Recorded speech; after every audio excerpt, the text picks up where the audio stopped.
Hi everyone, it's Michelle, and this week's topic for growing our kids is Toddler 101, and once again, pretty broad topic. So I've decided to concentrate on eating and drinking, and I might go a little bit into sleeping that has to do with the eating and drinking part. A toddler's stomach, once they're over around 1 year old, a toddler's stomach is about the size of a ping pong ball. So they need to eat small meals every 2 hours or so. With Amelia, we did baby-led weaning. So we started giving her table foods when she was just over 6 months. And in combination with breastfeeding until 12 months. She mostly got her nutrition from the breast milk. She didn't eat a whole heap of food until she was about 13 months or 14 months. And her diet is a lot more varied than my other 3 children who had the pureed food and the mushy food and the chunky food like that. She will eat a lot more. She will try anything. And at this stage with my other 3, they were starting to get very picky and not wanting to have vegetables. So yeah, their diet went downhill from there, but hers is going strong. She loves vegetables. She loves fruit. Another thing with that is that when you go out and you go out all day, then you need to plan for your toddler's hunger patterns. So they need to eat every 2 hours. You need to have something on hand to feed them, especially if you're going to go to somewhere like a shopping centre or a park, and you're going to be there for quite a few hours. Not only for distraction, but also to keep them from getting cranky and therefore chucking tantrums. One thing that we do try to do with our children is limit the amount of fruit they have. And I know fruits and vegetables are, one of the most important things that kids can have, but there is a lot of fruit sugar in fruit, and they really shouldn't have too much fruit. We try to limit our children to 2 serves a day. Along with eating, I didn't have any dietary restrictions as far as Amelia's food. I didn't give her egg until she was 12 months old. She was lactose intolerant or lactose sensitive to my breast milk if I had too much milk, so I had to limit the amount of milk I had. Obviously I limited caffeine. I still limit caffeine. Now she's not affected by if I do have milk, but I don't drink a lot of milk anyway. So as far as drinking goes, breastfeeding, we did breastfeeding to 12 months. And then I'm still breastfeeding her. If you formula feed your baby, then after 12 months you have 2 options. You can go on to a toddler nutrient-rich formula.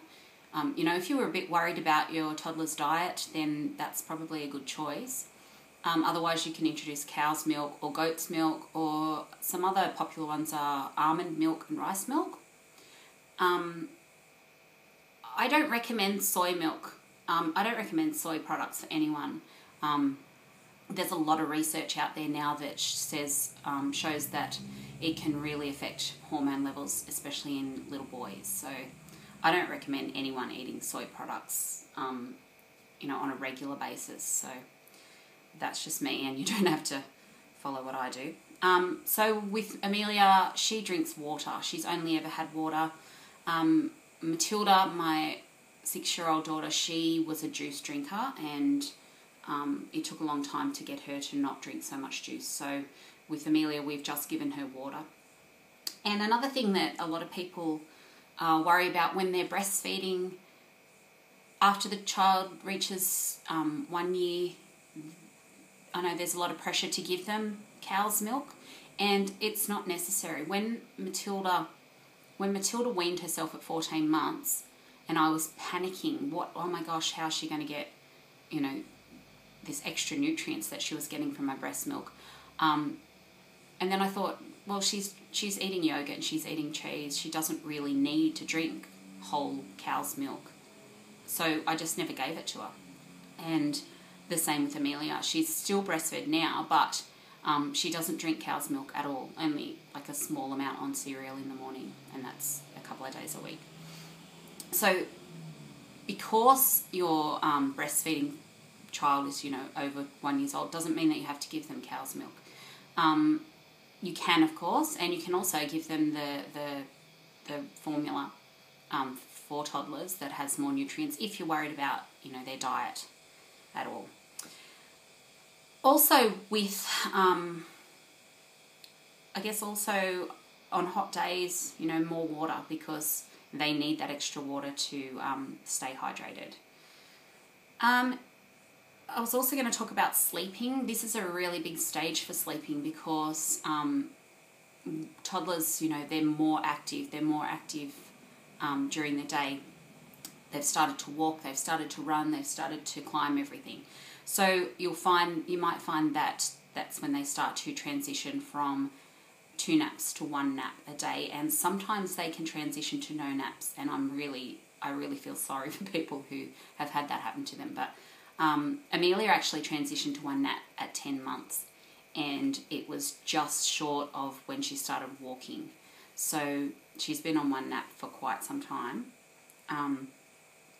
And so it makes it a bit harder to plan your days around those naps, because ideally you'd like to keep your baby or your toddler up in the morning until 12 or 1 o'clock. But, if you've got older children, you need to get that sleep in before you have to go and get the other kids from school. So Amelia wakes up at between 7:30 and 8 o'clock. If she wakes at 7:30, she goes down for a nap at 12. If she wakes at 8, she goes down for her nap at 12:30. And if she sleeps longer than 8, I have to wake her up in the morning, because otherwise she'll go to sleep too late and she won't get enough sleep. So she'll nap from 12:30 to 2, or 12:30 to 2:30, or 12 to 2. If she sleeps longer than that, then I have to wake her to go to school. And then she goes to bed at about 8 o'clock every night. So if you're having trouble with getting your toddler to have a nap in the middle of the day, then a really good thing that worked with my first son was going for a drive in the car. And I found that if I got him to sleep in the car, and then, provided it's not a really hot day, I would just sit in the front yard or in the driveway with the car doors open, and he would sleep for 45 minutes or an hour, and at least he got a nap. The other thing is, if you go somewhere, you're travelling around, my toddlers never fell asleep in the stroller, but they did if I was wearing them. So I've got a really, really good carrier that I can carry Amelia on my back. So if I go places where, even where I can't take a stroller, or if I go into the city on the train, I like to take the carrier, because then she can go to sleep on my back. Yeah, so that's all I'm going to talk about. Some of the other girls will probably talk about other things. If you have any questions about extended breastfeeding or baby-led weaning or anything, just leave a comment and I'll try and answer you as best I can. Okay, thanks.